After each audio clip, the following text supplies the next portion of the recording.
Thanks, Representative Bryant.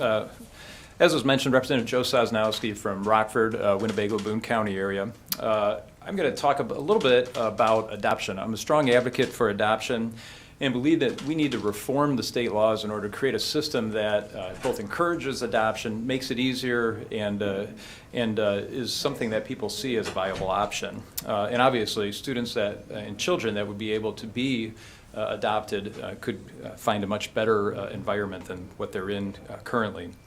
There's many benefits to adoption in our state. In fact, according to the research by the U.S. Department of Health and Human Services, adopted children often grow up with opportunities that they may not have otherwise had, and more attend college. More have better health, and a vast majority have improved school performance. Last year I introduced a bill inspired by a constituent and found out that it's not a unique experience, that many constituents have these same types of issues.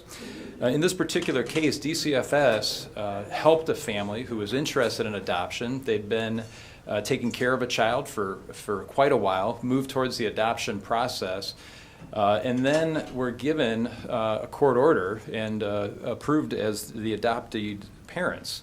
At the last minute, DCFS came in, tried to stop that, unwind the adoption, only to 30 to 60 days later say, oh no, we didn't want to stop it, we wanted to let this continue on.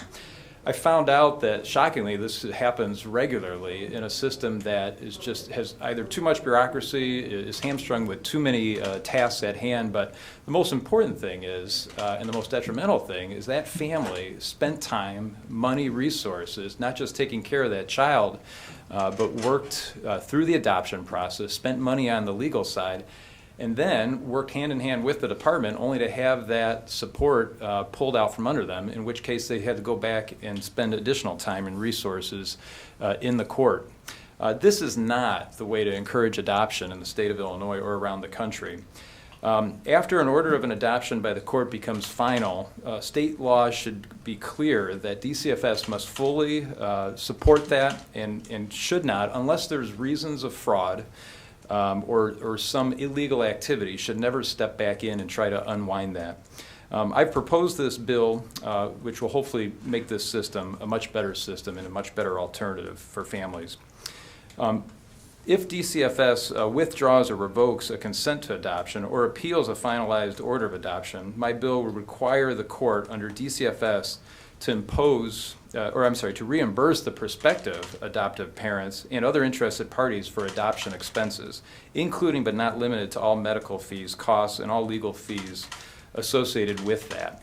Again, this is not intended to punish the department by any means, but it's to encourage a better form of adoption. And so those families who want to adopt students in need or children in need won't end up being punished through the process. Making Illinois a national leader on adoption issues can and should be a bipartisan priority. We need to do a better job of helping and encourage adoptions to be easier and more regular in the state of Illinois. Thank you very much for your time.